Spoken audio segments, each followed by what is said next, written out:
Ano, Jow?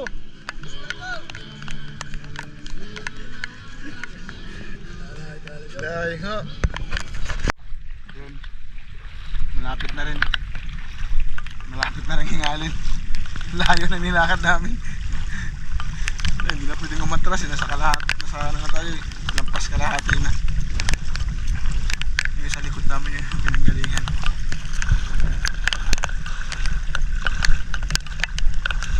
Ayun. Dito na tayo sa spot. Prepare tayo ng lambat.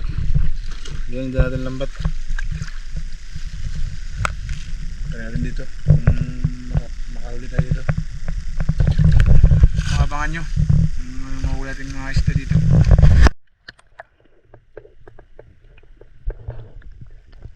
Tignan mo.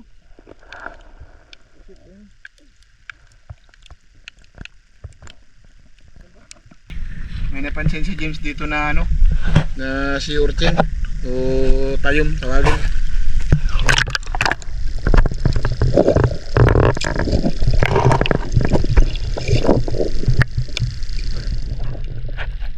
Wala tayong nahuli sa lambat. Ito na lang ako nahuli ni James.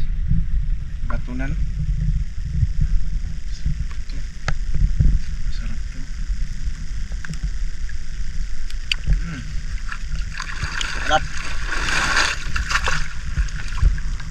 Labas. Linis to, diretso na.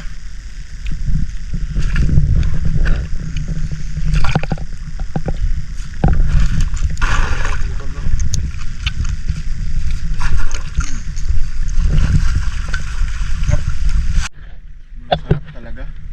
Grabe. Saan natin ulit? Ulit yun naman.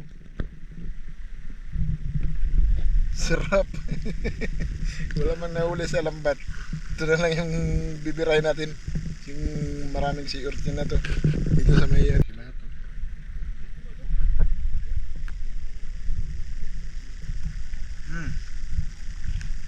Sarap.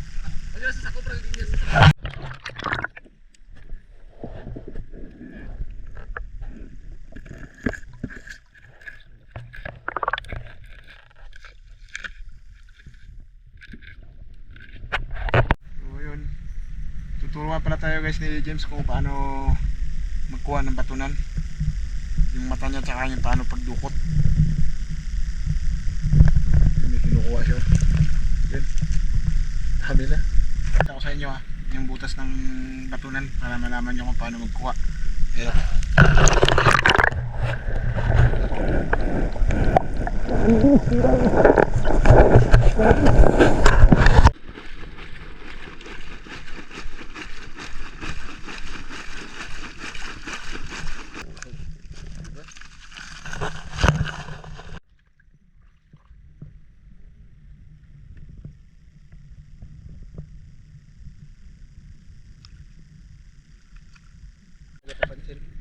Huwag mong pipisilin, huwag mong pipisilin, lalabas yan. Sige, labas mo na lang. Ito ba? Ito ko. Sis, kasabura. Ano pa? Ano ba?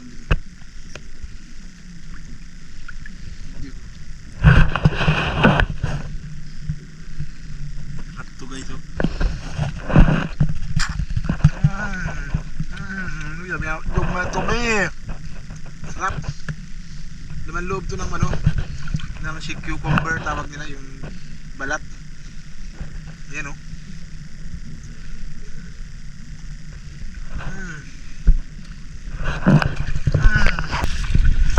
Baka may ito mamamlastik, oh. Kung sa akong dala.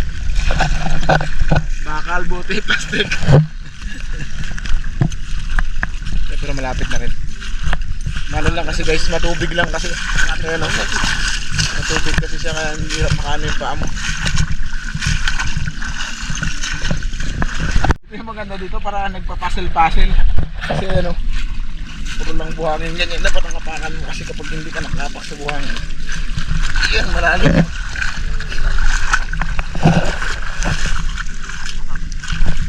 Guys, mag-subscribe na kayo sa YouTube namin ni James. Kasi tingnan mo yung, para may pambili siya. James, sa akin natin ano yan, James, tingin daw. Para makamawa yung subscriber natin na ano, pag napanood nila tayo, ayun na, para makabili kami ng chinilas guys. Wala nga, sobrang hirap na. Walang biyahe, walang ibang magawa. So ngayon, nandito na tayo sa may motor. Akit sa paglalakad.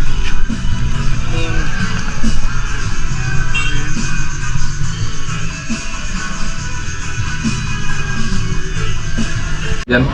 Ayun na guys, so yung kanina, yung nakuha ni James na batunan. Sarap siya pang ano, lagyan mo na ng kuting suka, tapos sibuyas. Sarap siya pang bulutan. Kaso hindi kasi pulutan ang ginagawa ni James eh. Ginagawa niyang mukbang. Sarap, medyo matigas lang pero okay.